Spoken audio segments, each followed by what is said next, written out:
chasers shine, all under the watchful eye of the entire universe. If you have ambition, dreams, and the drive, dear friend, the next superstar of Penacony's Charmony Festival could be you. Oh, wow, they've really outdone themselves. Oh, I'm starting to get excited. Behold, here come 4 friends with spirits high and full of steel. Are you aspiring to be the superstars of the festival? Is he talking about us? Yes, you!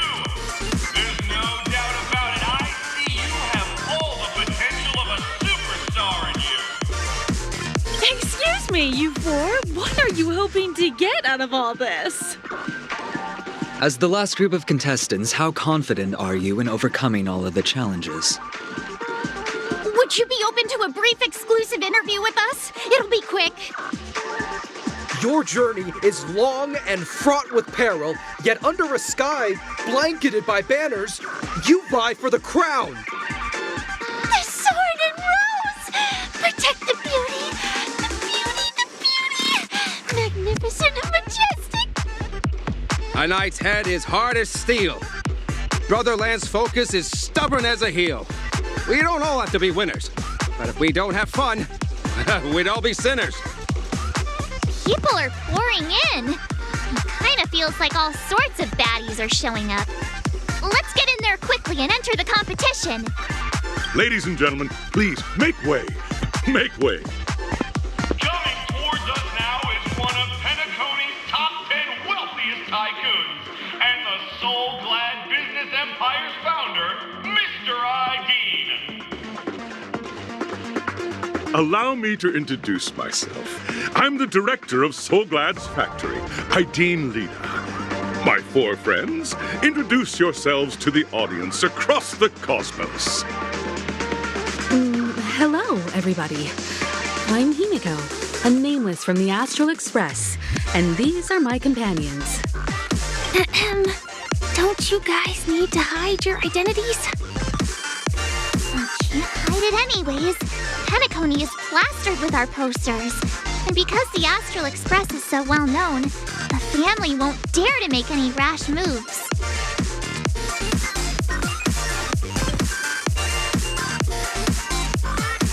Hello, everyone! I'm March 7th. I'm an ordinary girl who loves adventures. Hello, everyone. I'm Firefly. I am also an ordinary girl who enjoys adventures. So it's a bunch of nameless guests. This final face-off is bound to be spectacular. Time is precious. My 4 friends, come with me. Grab a bottle of Soul Glad and make your dreams a blast.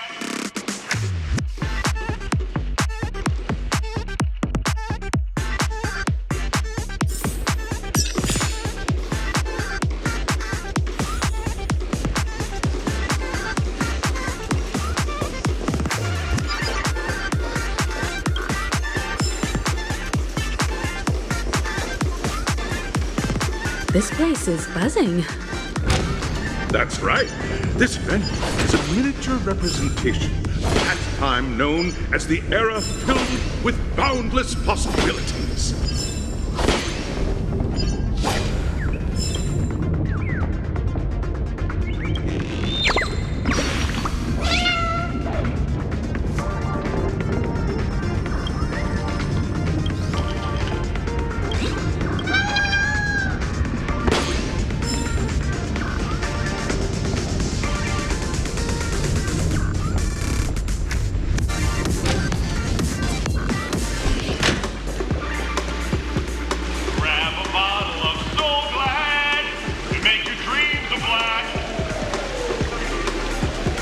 Nameless, your arrival reminds me of the grand occasion when Penacony was first established. I was still a young, bright-eyed lad back then, lured here by the watchmaker's ads, full of zeal and ready to make my first fortune in life. Once, During a particularly grueling day, I passed out and was resuscitated by a drink from Mr. Sousa. That sweet taste has since been etched in my mind, and that was what drove me to create the Soul Glad that we all know and love today. The dream-chasing era was truly a wondrous time. Oh, I miss those days, and the watchmaker. Scorched Sand Hall is my homage to that time of boundless possibilities. I wholeheartedly hope you make it to the finish and emerge as the next superstars of Penacony. Now then, is there anything you'd like to say before the competition officially begins?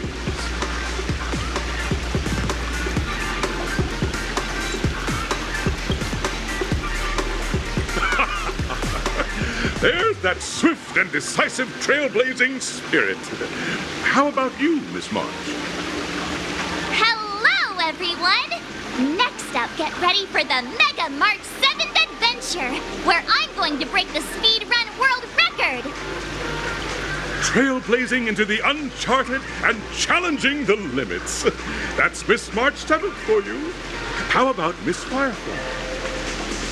I hope that by the end of this journey, everyone will have achieved the outcome that they hoped for. Ah, a wonderful wish! Miss Himiko, what are you expecting from your team? Safety first, everyone. Simple words, but full of warmth. Waiting for you are 3 stages, each connected to that era. The first 2 stages offer 2 distinct paths to choose from, with unique challenges on each route. And in the last stage, you will face off against a champion who has defended the title to this very day. A beloved contender whose noble virtues are unrivaled. Those are the rules. Simple. Everyone clear? Now, I hereby announce that the 33rd Scorched Sand Festival of the 20th season, sponsored by Soul Glad Enterprises, has started.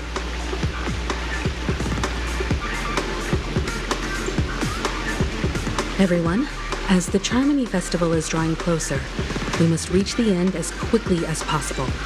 Factoring in efficiency and safety, splitting up into 2 groups is the best choice. March and I haven't known Miss Firefly for too long and aren't overly familiar with her. It'd probably be better if the 2 of you paired up. Fine by me. Let's do it. All right. I don't have a problem with that. We'll split into the assigned groups then. Let's not waste time.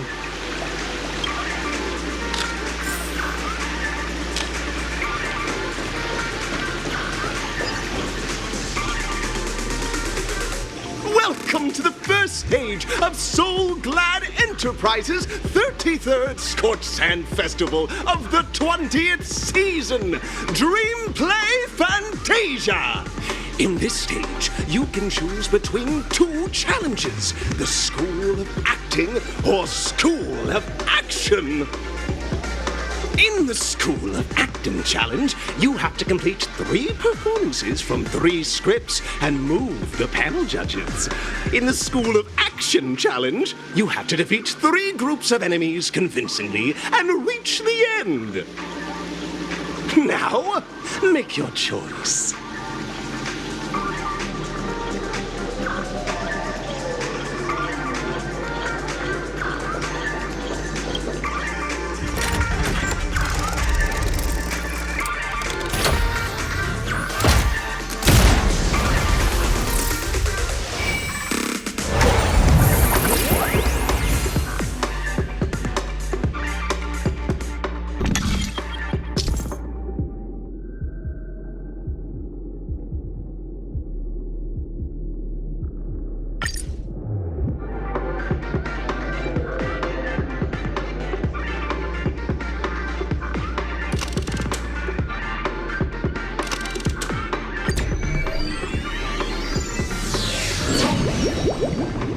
The champion's crown awaits you on the stage. Welcome to the arena of action stop. Competitors, allow me to introduce the rules of this challenge to you. There are a total of 3 stages up ahead, each with their own challenges. The enemies you will contend against are antagonists from the film Once Upon a Time in Dreams. Defeat them swiftly and decisively to set a new record. It's worth mentioning that the fastest time for this stage was achieved by a contestant with fiery red hair. Astoundingly, he overcame all enemies across the 3 stages in only 5 minutes. Time is of the essence. Let's make this quick.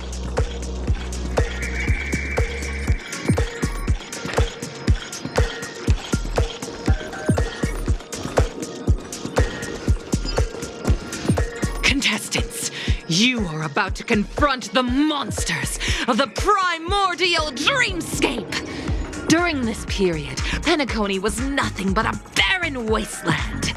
The dreamscape was fraught with strife and disorder, with memory zone memes running rampant. As dream chasers who've come to Penacony, defeating them is your first step towards success.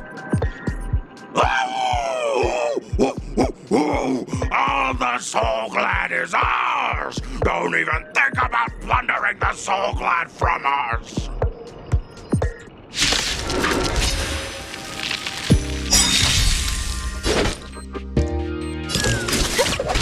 Another journey begins. Happy New Year!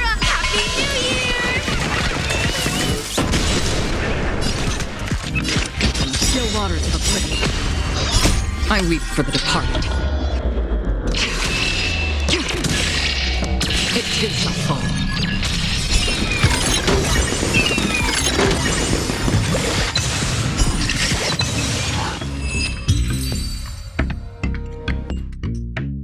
Soul Glad! My Soul Glad!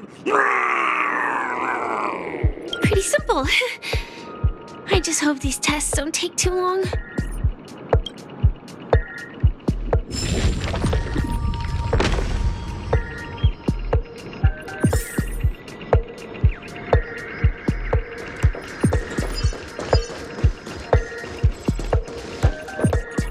Congratulations on becoming the first group of Dream Chasers!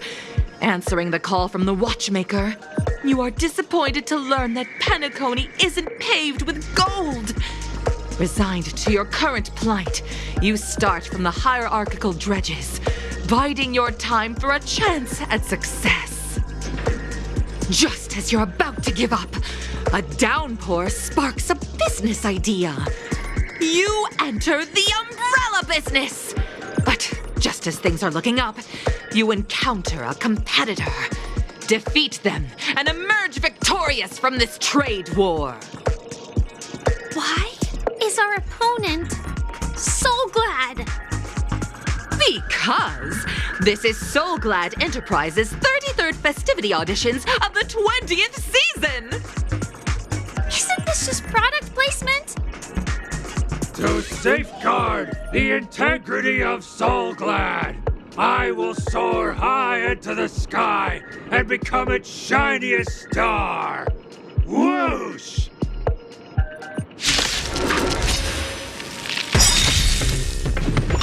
Didn't hurt. Good times. No time to say bye. Boom. Everyone's a customer! Price like a good, my friends. Indulge yourselves!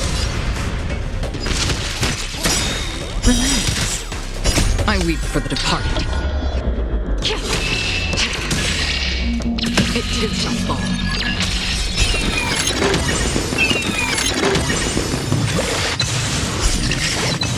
That's half the work. Destined for oblivion.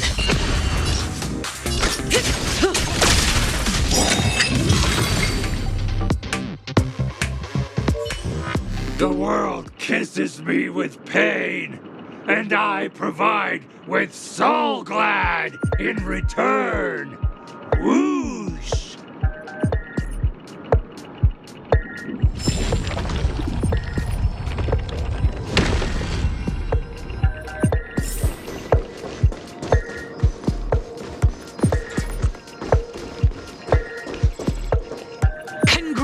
Congratulations to our 2 Dream Chasers for establishing yourselves as budding stars in Penacony. However, now you face a competitor selling at low prices, pushing you to the brink of bankruptcy. No matter how lengthy the battle, you always persevere. Topple this powerful opponent, and the tides will turn, paving a way to success! None will take my soul glad away from me. I will use the transmutation arcanum to turn into a dinosaur! Oh, dinosaur! Devour my enemies! Grab a bottle of soul glad and make your dreams a blast!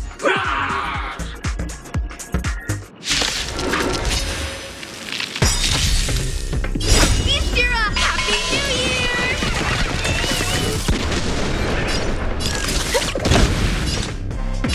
Still waters of oblivion. In the mood for another beating? Stand still.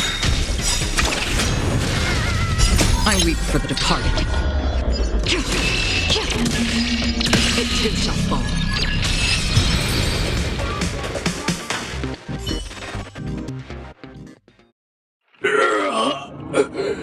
The body withers, but the soul glad name shall not.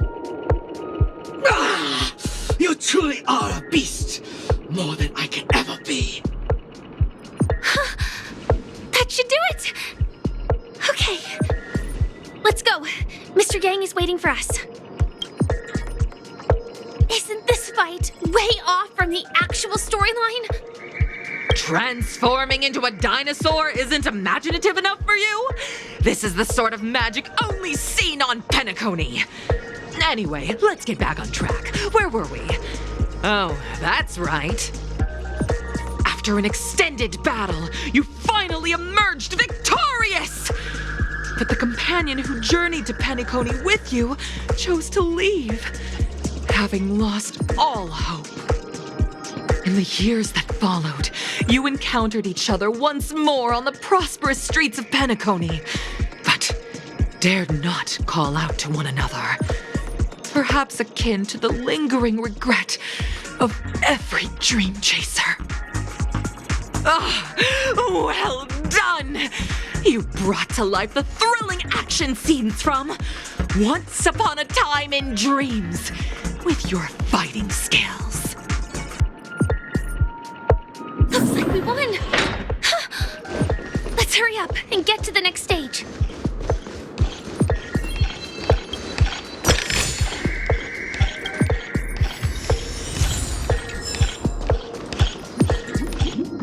Congrats to both of you for clearing the stage, but more importantly, are you having fun? Fun is more important than success. Look at the time! You finished much faster than that red-haired contestant did. That red-haired contestant. Who is that exactly? You'll find out eventually, but only if you clear the next test first. Welcome to the second stage of the 33rd Scorched Sand Festival in the 20th season, sponsored by Soul Glad Enterprises. Gunfire time! You have the option to choose Gunfire and undergo Brother Hanu's trial, or Time, where you'll face Clucky's trial. And now, make your choice!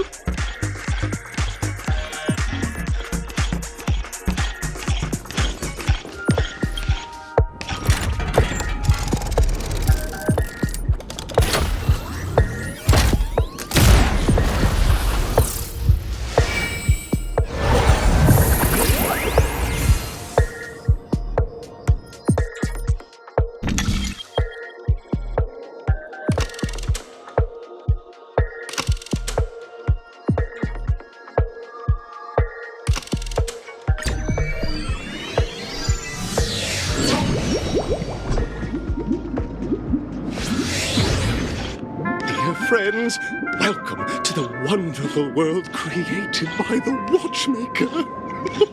Awaiting you up ahead is the titular character from the beloved Clocky animation, Clocky! It's said that the watchmaker dreamed up the idea of Clocky when he was just a boy. Back then, he was merely an apprentice in a clock shop. And one night, he dreamt that all the broken clocks started sprouting arms and legs. Like a skilled pilot, he steered them towards the right path.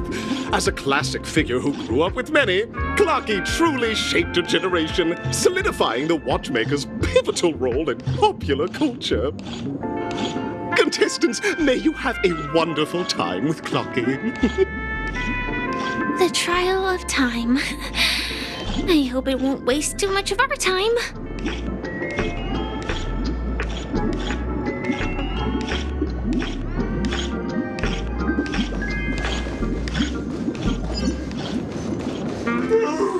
Am I just a failed experiment?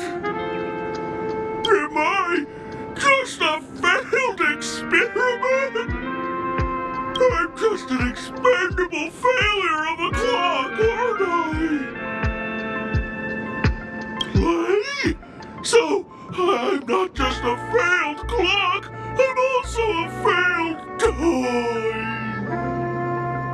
You guys are just like the other challengers. You want to enter my inner self? Then please be my guest. But you won't find anything worthwhile. I'm just a failed piece.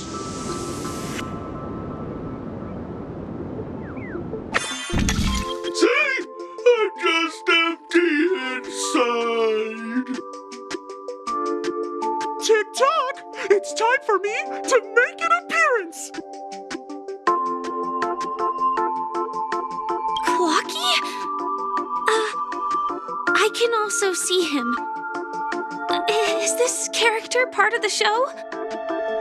In Dreamville, Clocky is everywhere and can do anything! Like, right now! I could solve this problem with your big ticker pal, Tick-tock! I can't believe it's actually Clocky! Why would you come and visit a failure of a clock like me for no reason? You see, we're all clocks. We're family. I want to help you be happy! Tell your pal Clocky what's troubling you. I came across a startling revelation yesterday. Apparently, Dreamscape Ticker isn't the same as Clocky at all. It's just a discarded prototype from Clocky's early development. Please, just leave me be, Clocky. I just don't know how to face you because I'm just a failure. Oh dear. Seeing it like this is utterly heart-wrenching. But fear not. We're here to help it rediscover the missing parts of its inner self and guide it out of despair.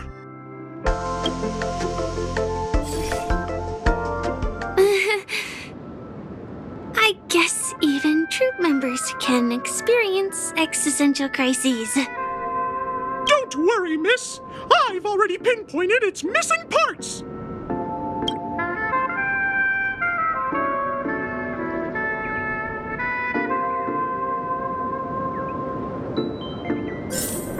Over here, my friends. Better use that hamster ball night speed.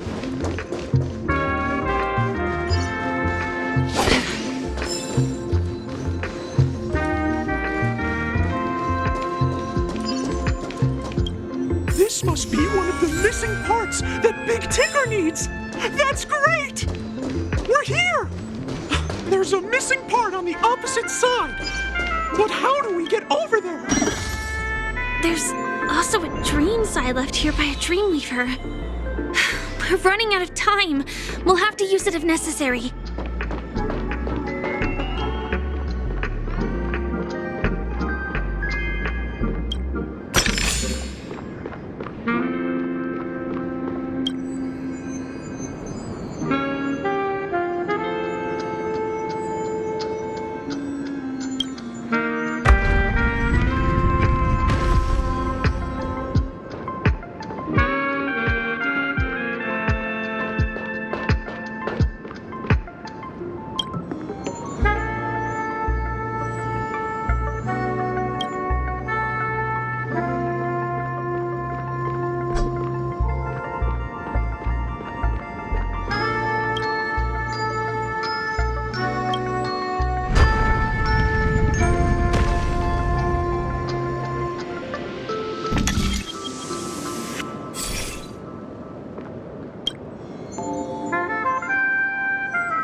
Tick-tock! Do I hear something? Tweet! Help, help, help! Tweet! This man's body is boiling hot! Tweet! Is anyone there? Tweet! I can't take it anymore! Tweet! Oh dear! It's an origami bird! What's it doing in Beyond Overcooked's tail? Is that Cookie? Tweet! Please save me! Tweet! I'm being roasted alive! Tweet! A roasted bird? Oh! This is horrible! Let's save it! Quickly!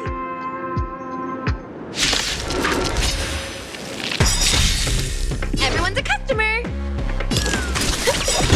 Good times never last. Time to say bye. Boom. Destined for oblivion. I weep for the departed. It too shall fall.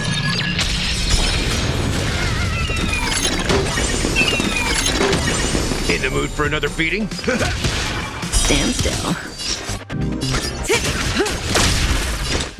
From the still waters of oblivion.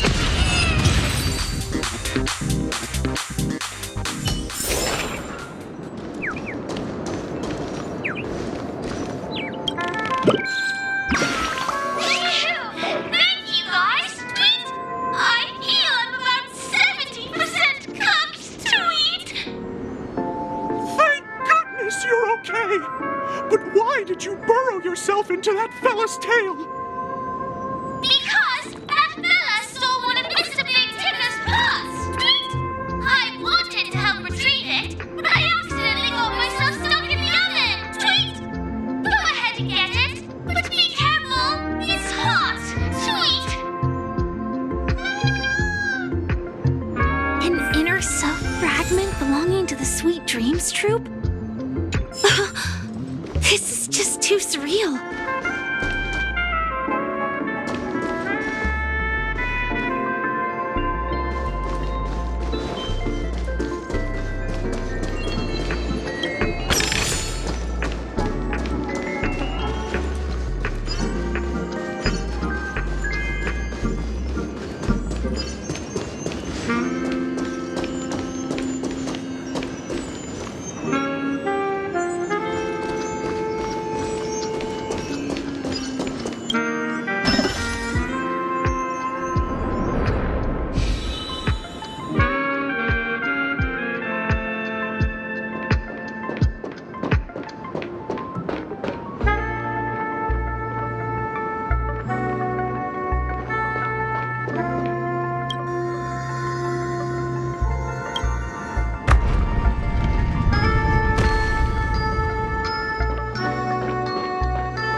Forth the gleam of old blades.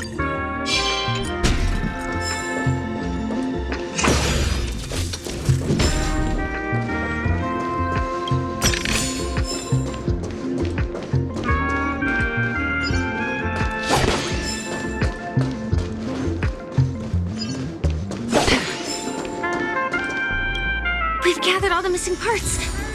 Let's hurry back. We don't want to keep Big Ticker waiting.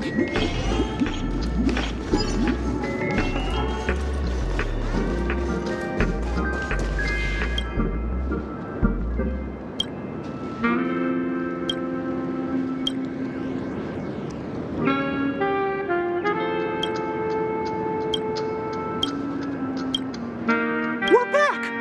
As long as you have these, you'll be able to find closure. Tick-tock! Wow! This sudden surge of joy! It's working! Tick-tock! Next, we just need to enter its emoscape, help connect its pathways, and we're done!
Clocky!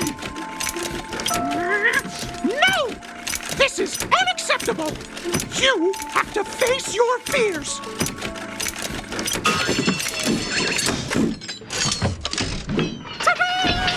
Success!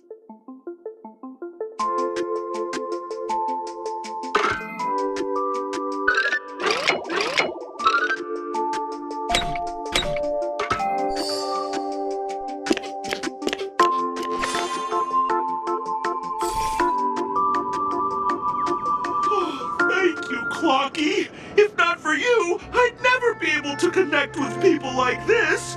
You helped me find myself again. No problem at all! As the guardian of Dreamville, it's what I'm here for! Tick-tock! Oh, my friends, you still have other important things to do, right? Go forth, my friends! When the moment comes, all the Dream Tickers and I will cheer for you! It's all done!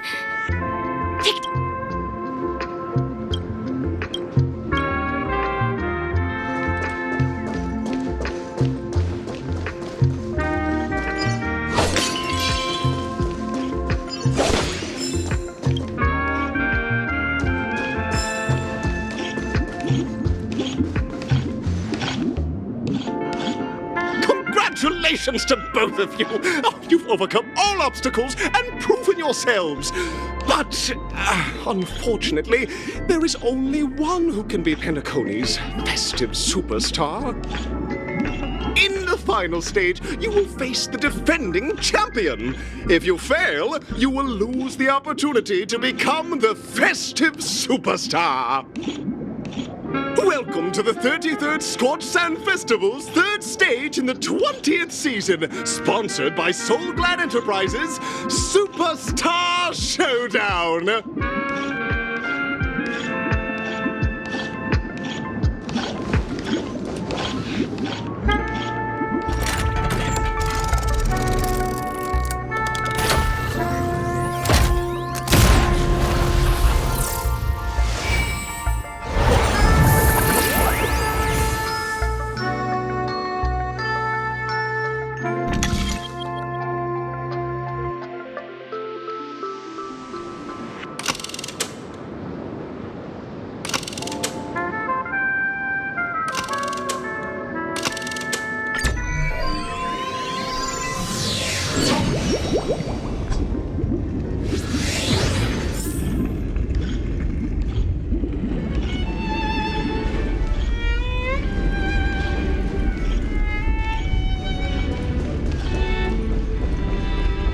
No way. I think I just saw someone. Someone extraordinary.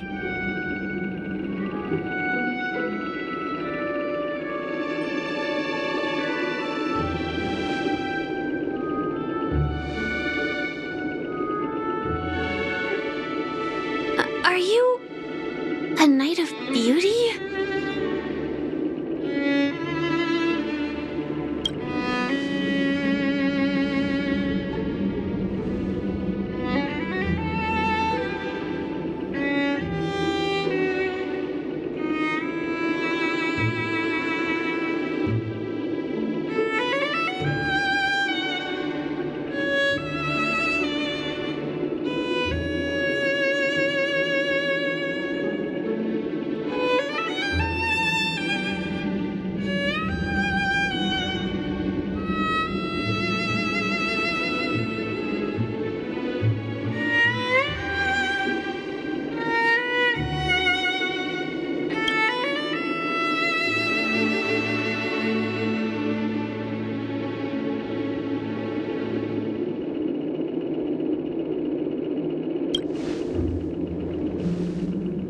That's right.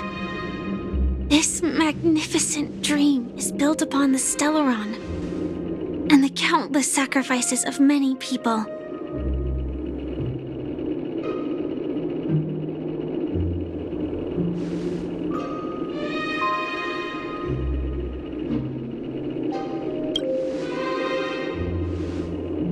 If I'm not wrong, the Knights of Beauty also received an invitation from the Watchmaker, right?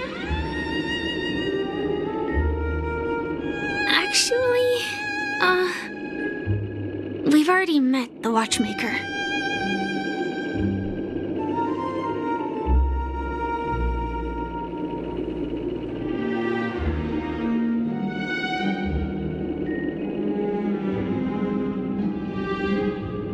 Thank you, Knight of Beauty. We don't have much time left. May we meet again. In that case, let's make our way to the end. Penacony's really thronging with talent. I hope we make it in time.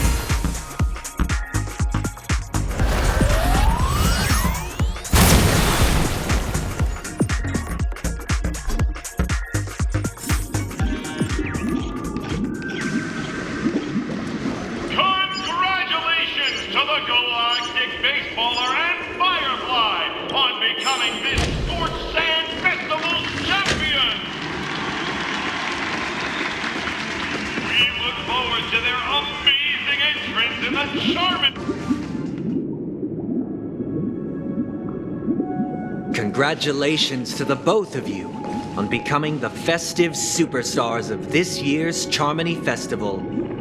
Before entering the Grand Theater, I, on behalf of the organizers, extend my sincere congratulations to you, wishing you joy under their radiance.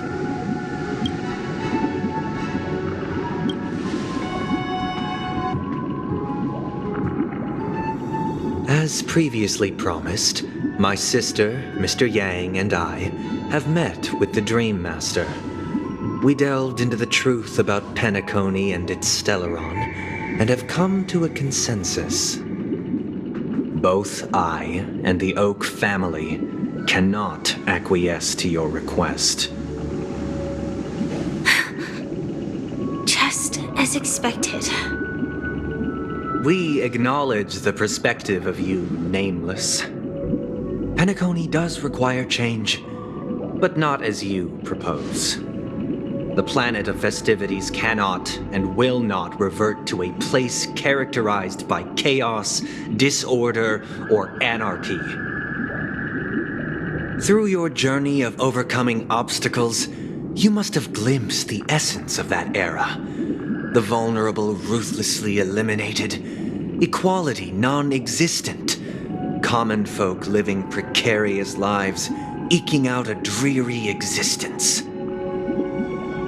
Ultimately, only heroes like yourselves manage to achieve success. But I would dare ask, if you did not possess the special status of having a Stellaron, and you were but an anonymous and frail member among the masses, which Penacony would you prefer? A dystopia for the survival of the fittest, or a sweet dream paradise for all?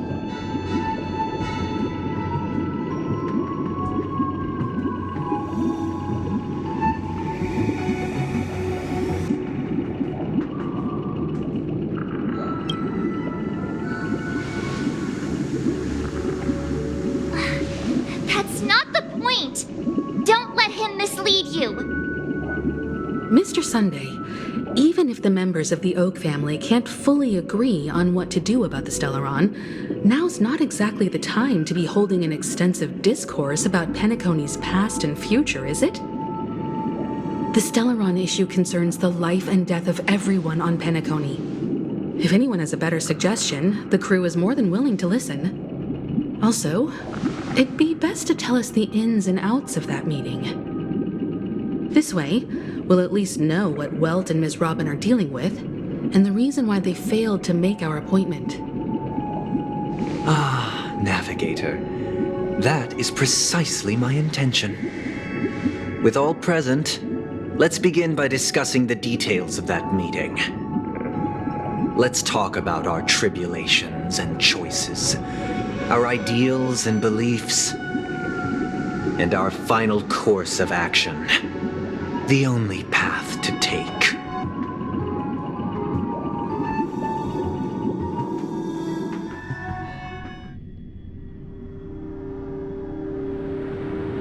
You mean to say that for the longest time, there have been scoundrels who would use the Charmony Festival that I have bequeathed to the masses as a tool to realize their ambition?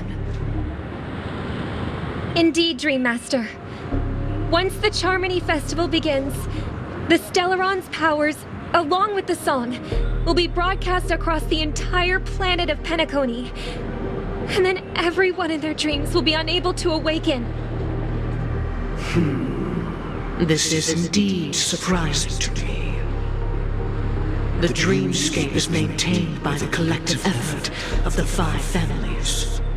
If someone were to use the Charmony Festival to recklessly disseminate the power of the Stellaron, this individual must hold a position of great authority. Do you have any suspects? I'd like to ask, did you really not know of the Stellaron's existence? I would have never thought that this nameless would point the spear at me. Quite astonishing indeed. If I have offended, the Astral Express extends its sincere apologies. But the current circumstances are dire and leave no room for meticulous inquiry. We're doing this out of concern for the dreamscape's safety. So, if you could, please alleviate our concerns. Dream Master, it's just to prove that the Charmony Festival has nothing to do with the Stellaron. If we're being overly cautious, I will return to the stage to offer tribute in song, just per the arrangement. Sunday, Robin, I've watched you two grow up and know your dispositions like the back of my hand. Both of you, right now, can surely be lauded as their most devout advocates. I already know your resolve. The magnitude of this matter is enormous and cannot be taken lightly. Since Mr. Yang has asked with such earnestness, I will personally respond in kind. If there is a need, the entire Oak family will be mobilized to heed your call. Someday, might I ask you to beseech them to cast their light unto me and question me in their stead, so that no lies may be concealed? I will do as you command. Robin, could I entrust you to be present as a witness, to document the truth, and to proclaim my innocence, so that all slander may be utterly dispelled? I will do as you command. May thy will be carried out on earth, just as it is in the heavens. Oh, triple-faced soul, please sear his tongue and palms with a hot iron, so that he will not be able to fabricate lies and make false vows. Let us begin. There is nothing else to prepare. Understood. Question. Have you devoted your life to your god, never worshipping other gods? Naturally. Do you love your god as you do yourself, always heeding their admonishments? Naturally. Have you strayed from the path expected by your god, betraying their name? Never. Have you ever been inordinate with your asks of your god, coveting more than the foundation of the creation itself? Never. Then, a final question. Do you swear to fulfill all vows, past, present, and future? With the Eon as my witness, if I do not deliver on my words, or if I renege on my vows, may I be cursed in accordance with divine law. They have seen your faith, and have endorsed your faith. With this, it can be evidenced...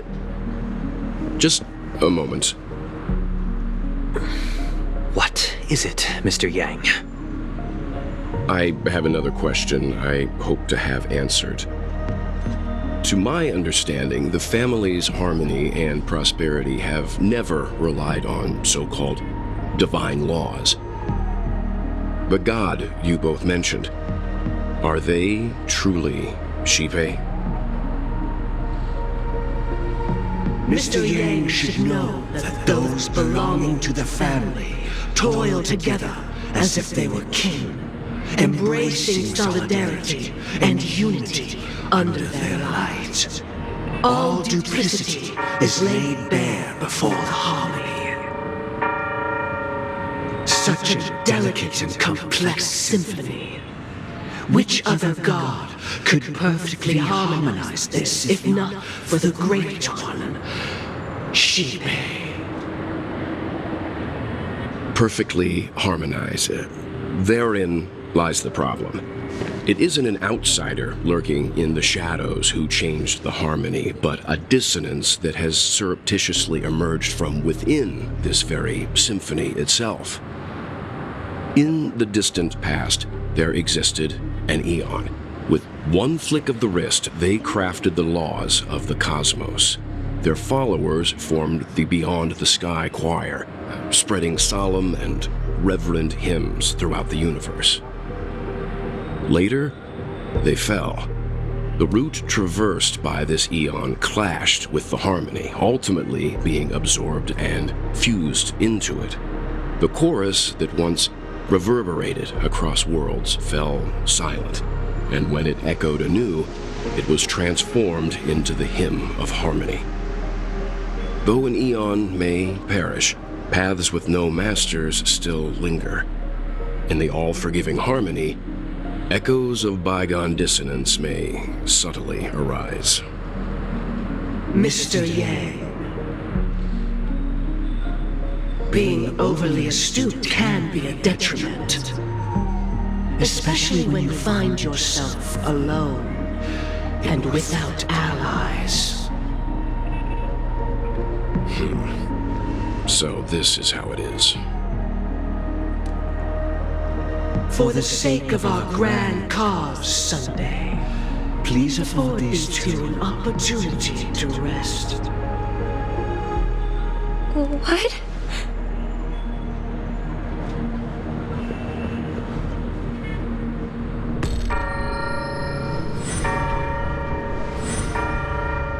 Sorry, Robin. It's just you. I did not wish for you to know this. It's a pity that things have turned out this way. So, this is the true reason I can't sing? The shadow that envelops Penacony is actually... We were never children of the harmony. Our ideal paradise could not have been crafted by Shipe. True bliss can only be guaranteed by the one who transcends the many. Within the foundation of law, humanity establishes civilization, and through harmony, we obtain order.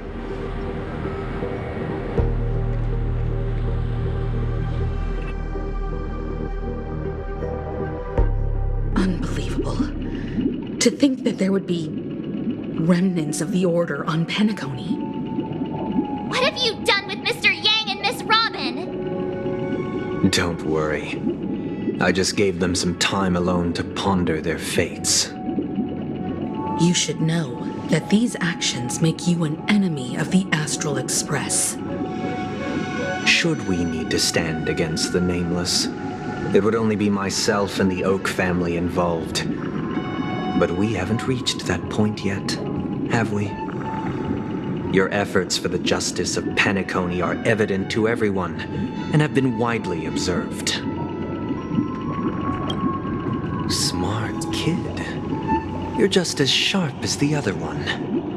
If it is the Order that drove you to imprison Welt and Robin, and you're using them to coerce our compliance, then there'll be no point in entertaining any type of discussion. You're mistaken, Miss Himiko. They are in very safe hands, and just as the family has always proclaimed, no one can be harmed in the dreamscape, least of all in the beautiful new world belonging to the Order. Penacony and the entire universe have witnessed far too much innocent bloodshed. The strong wield their blades against the weak, and the victors push the vanquished to the brink of life. Natural selection. The world abides by this principle, establishing the well-being of humanity atop the corpses of the downtrodden. Only we, or rather, I, possess the power to put an end to this farce. So you've decided to resurrect a dead Eon? No one's ever done such a thing. If Miss Himiko is interested, let's draw back the veil and speak candidly. I've always firmly believed that people can understand one another through peaceful means. I'm willing to divulge the unembellished truth as to the intentions of the Order's Pathstriders, so that you will make better judgment for the Astral Express, for Penacony, and for this stretch of the universe. Words can hardly do justice to the beauty of that ideal. So, come with me, everyone. Let us retrace our steps and see once again where this road leads. Where'd he go? Welcome. This isn't any location in Penacony's dreamscape. It's my inner world. The reason the scenery before you remains unchanged is because your consciousness has drawn on similar concepts to fill in the gaps. Did you do the same to Welt? It's a tuning process, stronger in effect and more draining on the mind.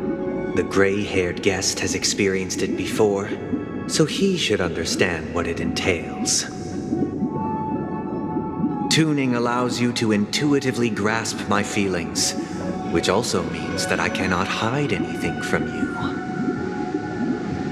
Now, everyone, please look at the huge screen. The road we once took begins here. From this point on, you will witness the numerous decisions I've faced. I've selected a portion of these to share with you.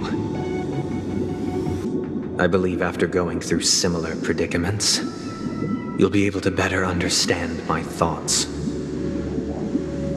Let's begin. The first decision. A story about a baby bird. This story happened when Robin and I were very young. We were victims of the Stellaron disaster, and the family's Mr. Gopher Wood, who would later become the Dream Master of Penacony, saw that we siblings had no one to turn to and took us in.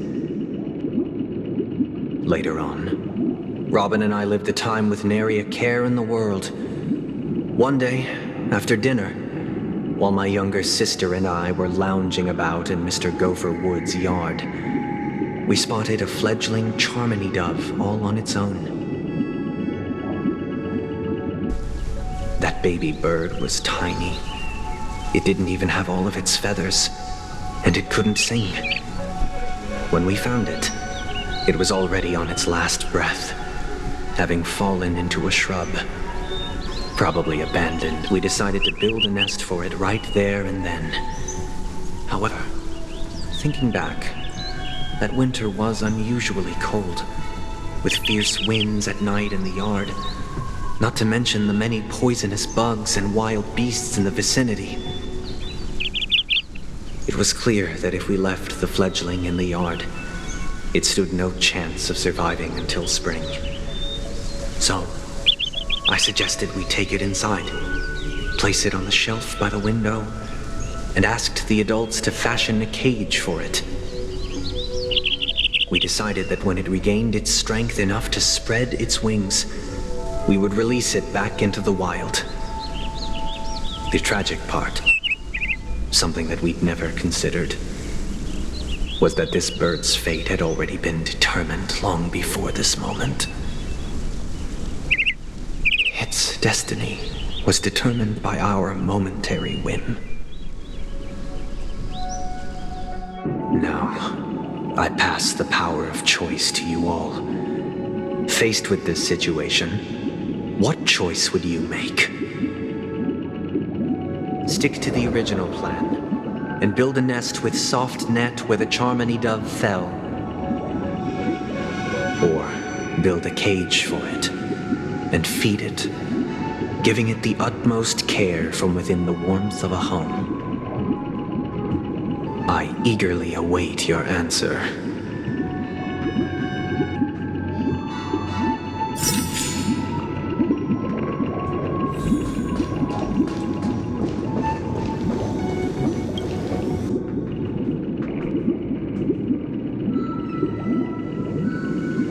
Interesting. Since you've made up your mind, allow me to reveal what fate this choice will bring to the fledgling. From what I've observed, there are at least 3 predators in that yard that prey on small birds. The Vossicle scorpion, Asdana wolverine, and the Huntington winged snake. Even if they shy away from humans, these animals are still near apex predators in a fenced location like a yard. In such a location, only one fate awaits that little Charmony dove. A painful death. As for the choice you made, I am deeply sorry. Now, let us advance to the second decision. This time, it's the story of a dream chaser. This story happened when I was appointed as Bronze Melodia, a position exclusive to the Oak family, charged with listening to the problems and vexations of dreamscape residents and providing them with the relevant guidance. It was during that period that I had the opportunity to hear voices from all corners of the dreamscape. Joy, sorrow, arrogance, regret. The complex tapestry of human nature that formed the world. And I was fortunate to catch a glimpse of it. He was a dream chaser and an illegal stowaway. Just like the rest of them, he came to Penacony in search of a better life, except that, to most people, the price he paid, I suppose you could say it was everything. He told me, I sold everything I could at home. The house, the land, even his 2 children. He said he could not afford to raise them, and that at least they could eat if they lived as slaves. He had a plan in place. He would buy back his children once he had made his fortune, and enjoy Penacony's beautiful dream with them. Alas, his plan to smuggle himself was somewhat clumsy, and he was sniffed out by those pig-headed hounds. After hearing the Dream Chaser's story, I immediately appealed to the Bloodhound family to cease their pursuit. That way, at least he could live peacefully. But I was still too naive to the ways of the world. I did not anticipate that what I thought was a kind gesture would later lead to dire consequences. I'll tell you the outcome soon. For now, I'd like you all to make a choice. Will you do as I did and try to convince the Bloodhound family to stop their pursuit so that the Dream Chaser may live peacefully and realize his wishes? Or will you remain silent, leaving him to languish while the hounds are hot on his heels until his inevitable judgment arrives? I look forward to everyone's decisions. Who knows? Perhaps they might even alter the outcome of this tragedy.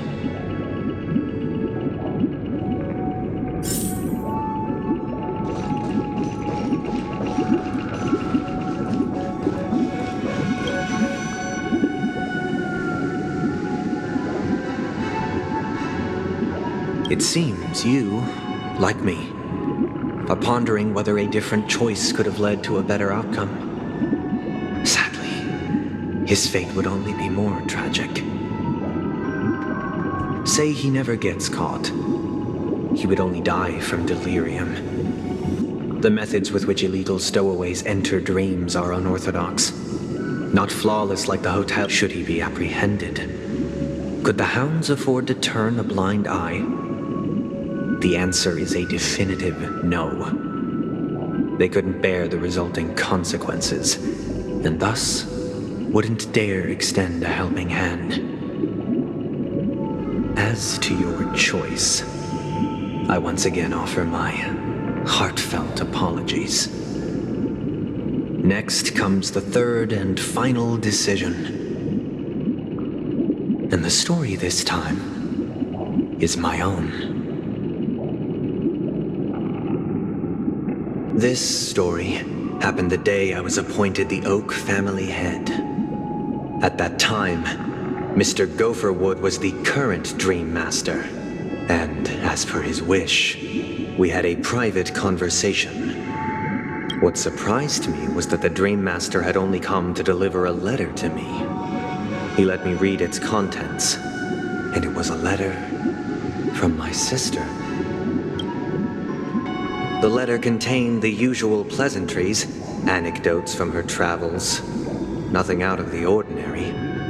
Just as I started wondering how this letter related to our discussion, the Dream Master began to speak. Do you know who wrote this letter? My sister, of course. But why would you personally visit me to hand me a letter from my sister containing mere trivialities? To help you grasp the full scope of this issue. Do you know where Robin is at this moment?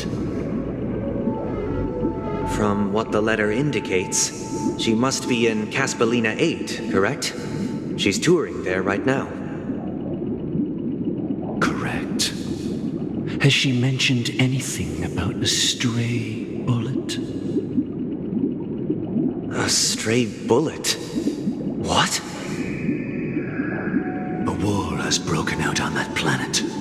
It is because of this very reason that Robin chose this destination. To spread the word of the Harmony and to save the lives of that planet she personally made for the front lines. She hoped to ease the people's suffering with song and was willing to brave mortal danger to deliver the IPC's medical supplies.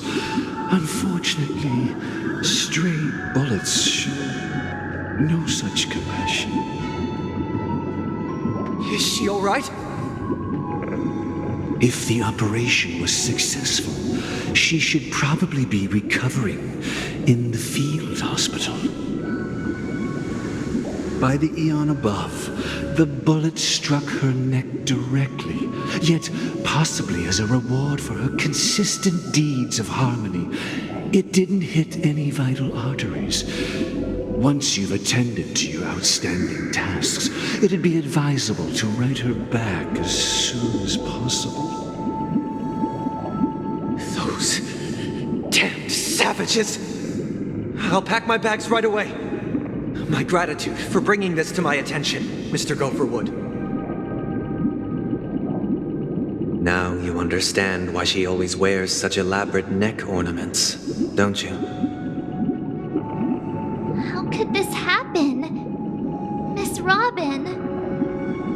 It's all in the past, so please don't worry. I share this in the meager hope that you will understand the harmony's limitations and predicament. As grandiose as the strong defending the weak sounds, many times, it is nothing more than wishful thinking. Likewise, I've prepared one last question, one last choice. But rest assured, this choice will not have any grave consequences. Because this is merely a figment of imagination, a nightmare that has haunted me through countless nights. If you ever had the opportunity to make a choice like I did, would you still support Robin's journey on the path of harmony?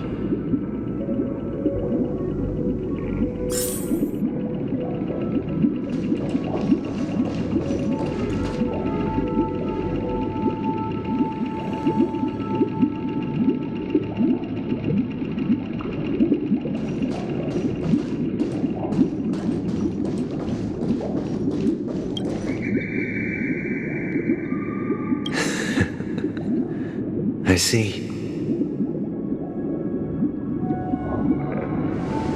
I am now aware of everyone's stances. Raising these questions merely serves to illustrate one point. The plight of Penacony cannot be salvaged by the harmony. The true foundation for a sweet dream paradise can only be established through the order where the strong govern the weak. I know the suffering of being tormented, the turmoil of losing your way, how sorrow and even despair set in when matters don't work out. All of this causes me unending pain, because this is not what happiness is at all. We must teach the weak how to live a happy life. And this life isn't some noble propriety that the upper crust preaches, but in definitive terms, a way of survival that belongs to everyone. So what is your definition of living a happy life?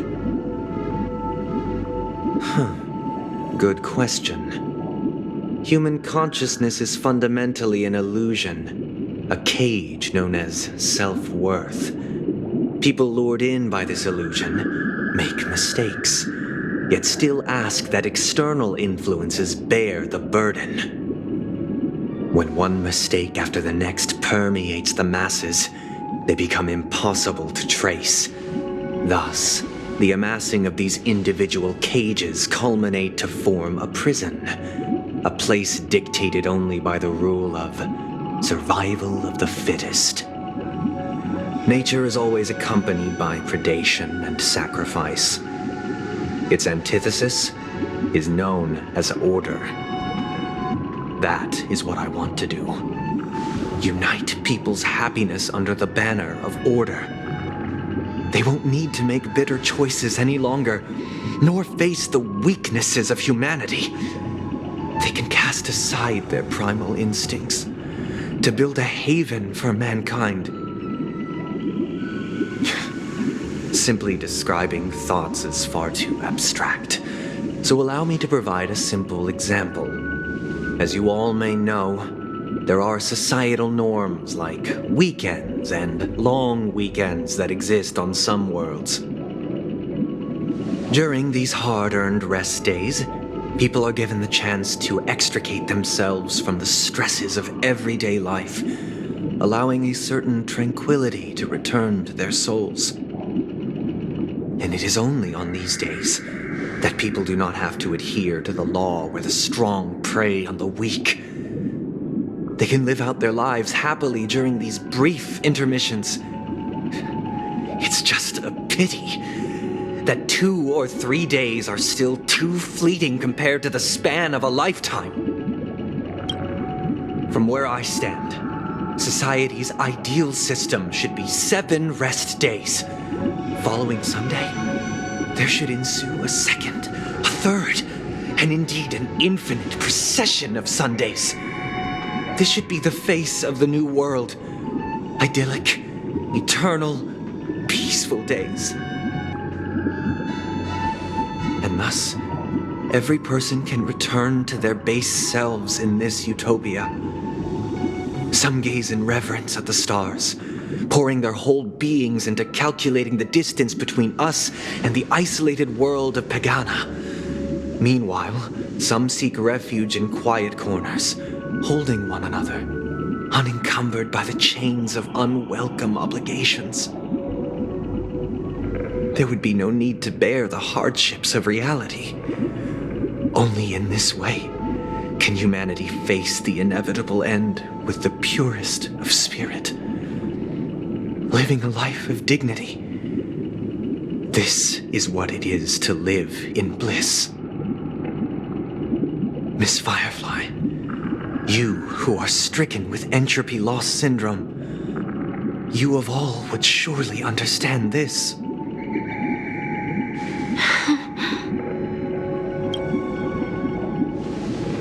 It sounds like a flawless theory.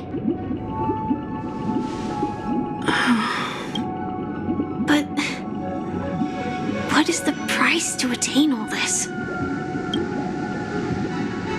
The cost is minute, merely a personal and eternal sacrifice. If this paradise is to be maintained for everyone, someone must remain trapped in solitary awakening until the end of the cosmos. Awakening. Which means that this so-called paradise is still a dream. Stepping into this paradise means forsaking reality, correct? It is not forsaking, but transcending. Flesh, blood, sorrow, weakness. If the physical is the root of spiritual suffering, it is only logical that we defeat it.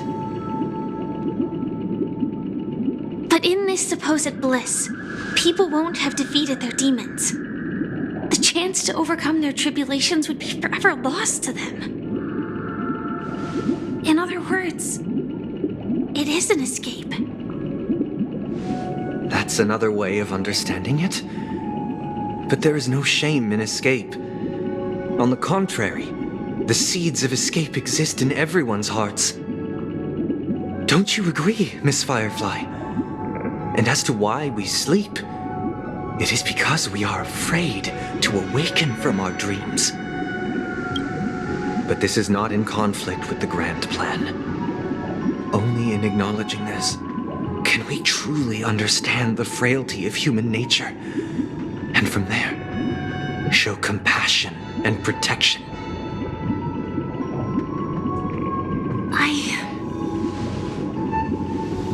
I admit that you are a born leader.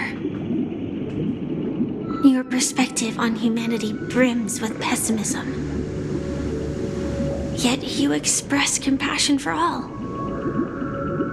even when your heart pities them. But unlike you, I live for the self. From my perspective, individuals making choices for themselves is their birthright. The want to escape may be innate in the weak. But whether they are weak or not, it is not up to another to decide. Perhaps in your mind, you also view me as weak?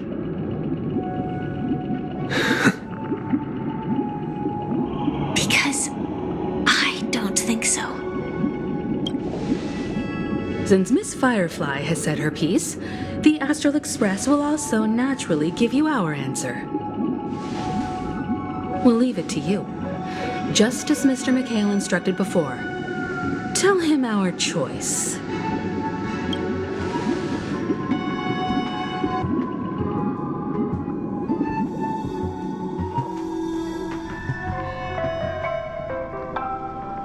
What is this place? Does this place ring any bells, Misha? I don't know, but I feel a sense of deja vu. What is this place? It's the realm within a dream bubble. This was left to the Astral Express by a nameless, but weirdly, when we entered it, it was completely empty. Dr. Edward from the Dreamscape sales store told me that dreams are formed from memories, and a dream bubble can't take shape if its core is empty.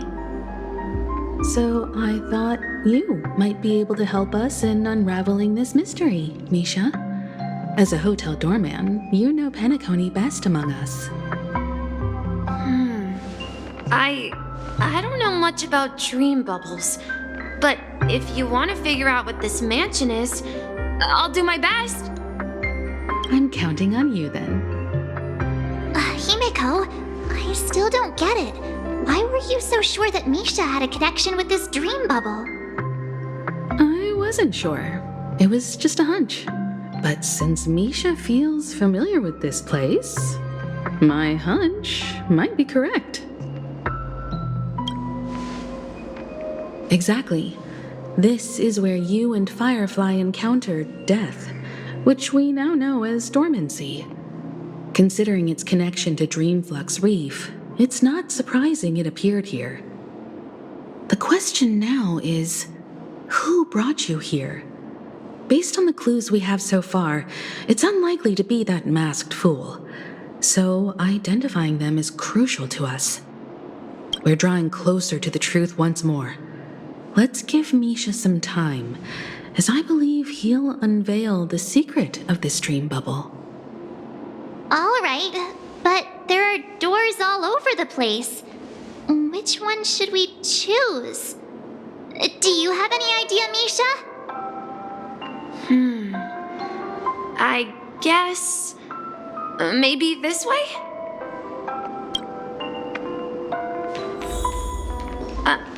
I'm not entirely sure, but let's give it a try.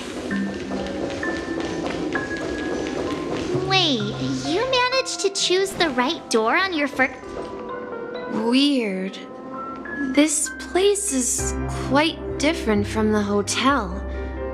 But I feel like I've been here before, and even lived here for a while. If I remember correctly, there should be a fireplace down that hallway. Clocky and I used to sit by the fire, listening to the crackling of firewood. And the room on the other side was the toy room. I loved spreading out all the toys from the box on the floor and making up stories for each of them. Hold on. This doesn't make sense. Didn't I grow up in Dreamflux Reef? So, what is this place? This could be a case of amnesia. Don't worry, Misha. It's common for everyone to forget certain aspects of the past. Those memories haven't vanished. They're just lying in the depths of your mind. We can surely get them back. Since this place seems familiar to you, why don't we explore a few more rooms and see if you can recall anything more? Yeah, then let's check out the rooms I just mentioned.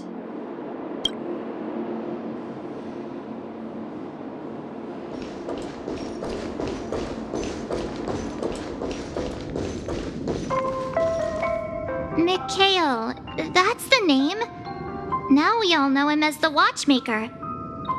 So, who is he talking to? Do you know anything about it, Misha? I'm sorry, I don't know much about the Watchmaker. But, Mikhail... Anything special about that name? Mikhail is Grandpa's name. Grandpa? Do you mean you're the Watchmaker's grandson? But we haven't heard anything about the Watchmaker having descendants. And the name Mikhail is not rare. Perhaps it's merely a coincidence. Could you tell us more about your grandpa, Mikhail? Yeah, sure. He was a seafarer who fearlessly ventured into mysterious seas and storms. He was always on the sea and had lots of friends who accompanied him on his travels. He didn't want me to call him Grandpa because that would make him sound old. He believed he was still young. The name Mikhail was given to him by his parents, Mihaly and Elise, both renowned seafarers. Every time he came back, he'd share his logbook with me and tell me about his adventures at sea. I want to become a great adventurer, just like him. It appears that the seafarer has nothing to do with the watchmaker. So, perhaps it's just a coincidence? So, where is your grandpa now? He went off on a new journey, and it's been quite a while since I last saw him. So, where has Clocky gone? Did he leave to protect Dreamville?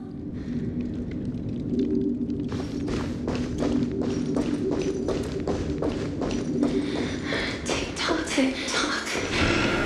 Tick-tock. I heard some noises from the room. Origami Bird? That's a friend of mine. You and Origami Bird are friends? Yeah. It's a member of the Compass crew. Just like Clocky and Miss Mirror. They follow Miss Mirror's orders and handle all sorts of jobs on the ship. They're the best sailors. Sailors? Can origami birds be sailors? Could you tell us more about the Compass, Misha? The Compass is a ship bound for the New World. Clocky and his partners travel through layers of fog to the depths of the sea. Whenever there is danger, Clocky will use a compass and guide the ship in the right direction. That's a great story. But in the Penacony cartoon, Clocky and his partners have always lived in Dreamville and never ventured out, right? Huh? Oh, that does seem to be the case. Weird. I clearly remember Clocky arrived in the New World in the end. Perhaps Clocky has a hidden past. I think I hear the sound of water. You once mentioned there's a magnificent fountain up ahead.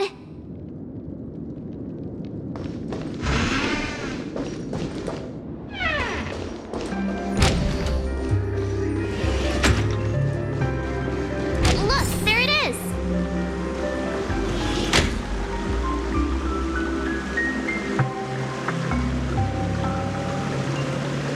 The water resembles a precious jewel embedded in the dreams of all seafarers.